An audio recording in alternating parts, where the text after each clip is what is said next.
petite vidéo d'astuces sur les véhicules 84, 85 et 86. Fait que me voilà dans le dash. Première chose que je vais vous montrer, c'est comment démarrer l'autobus. Aussi simple que le piton ici, qui est la batterie. On le met à on, comme n'importe quel véhicule, on attend une petite minute que les tests se font. Et comme vous voyez, si je clique automatiquement sur le start en ce moment, il n'y a rien qui se produit.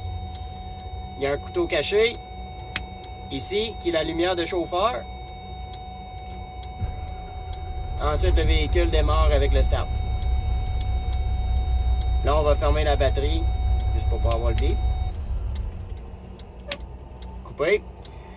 Dans le dash, tous les pitons sont à peu près pareils que n'importe quel véhicule, lumière, etc. Les seules grosses différences, c'est ces pitons qu'on trouve ici. Ici, on a le tag, Axle. On le lève en descendant vers le bas. On a dans tous les bus une canne et un véhicule jaune qui descend. Ces deux pitons-là, on les touche jamais. Ça sert à rien pour nous autres, juste de ne jamais les toucher. Par contre, celle-là qu'on voit ici à gauche, l'autobus avec les flèches vers le haut et vers le bas, très important dans les véhicules, encore une fois, 84, 5 et 6. C'est pour lever le devant du véhicule lorsque vous sortez de la cour ou vous faites n'importe quelle manœuvre dans une pente. Le véhicule est très basse, c'est pour lever le devant, pour éviter que vous allez rester pris. Je mets de l'emphase sur l'importance, vous allez rester pris, juste en sortant de la cour si vous oubliez. Alors on appuie une fois vers le haut, le véhicule va se mettre à biper, bip, bip, bip, bip, bip. Vous allez voir l'icône dans le dash de ça, et le nez va se lever. On fait le manœuvre pendant que ça fait bip, bip. Une fois qu'on a fait la manœuvre, et on est sur le plat, on appuie une deuxième fois vers le haut, le véhicule va s'auto-niveler. Alors, on ne touche jamais vers le bas, une fois vers le haut pour lever, une fois vers le haut pour auto-niveler après ça. Ensuite de ça, on se retrouve à gauche ici, transition à l'essai dans les standards. Le parking brake, c'est celui en jaune. Alors, comme n'importe quel autre autocar. La seule autre chose que je pourrais vous montrer différent dans ce véhicule-là, c'est le chauffage et la porte. Fait que le chauffage, assez simple. On a le chauffage chauffeur et du bas, ici. Bien sûr, on est dans un 2 étages. Alors, la température est ici. Simplement monter et descendre la température. Et on a la vitesse de la fan et chaleur ici pour le devant. Ensuite, ici, température une autre fois. Acclimatisé au chauffage. Dans le fond, truc facile, le bouton du haut, c'est pour l'étage du haut. Le bouton du bas, c'est pour l'étage du bas. Aussi simple que ça. Il n'y a pas de contrôle de vitesse de température, c'est comme un autocar Prévost, donc ça gère tout seul. Simplement appuyer sur le bouton, puis dans le dash, ça va afficher la température demandée. Puis après ça, le véhicule se gère tout seul.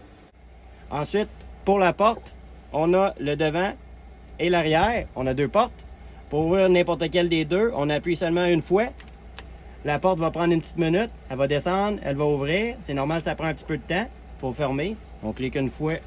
Elle va fermer tout seul. Encore une fois, un petit moment avant qu'elle se lock. Et c'est tout. Pour continuer, des autres astuces que je vous ai montrées.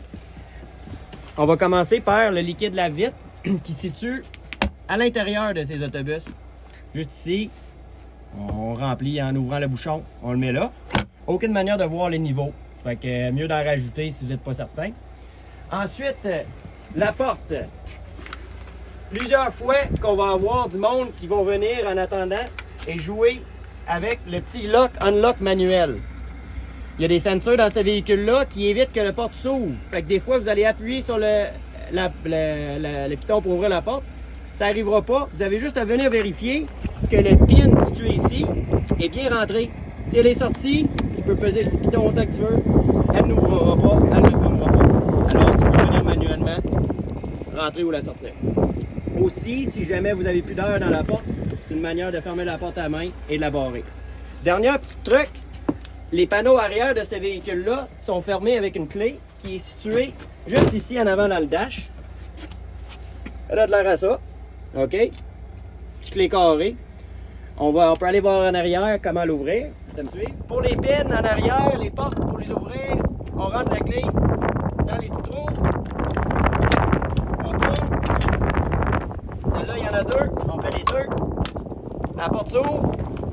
On a accès. Presto, on est situé de l'autre bord dans la même porte, côté chauffeur. Pour la fermer, bien sûr, on la ferme. Et on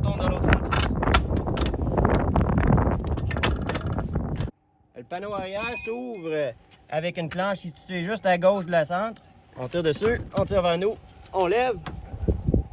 L'huile moteur dans ces véhicules-là, situé juste ici, indiqué, l'huile moteur. Et le Prestone, assez simple, on a le tuyau aussi. Là, on voit qu'il en manque. Il faut monter jusqu'à la ligne rouge. En fait, ici c'est le maximum, ici c'est le minimum, donc il faut se situer quelque part entre les deux ici. Pour fermer, simplement, de fermer. Pour remplir le Prestone dans ces véhicules, c'est situé côté chauffeur arrière dans le panneau qui s'ouvre avec la clé. Juste ici. On dévisse, remplit le Prestone, on revisse bien sûr.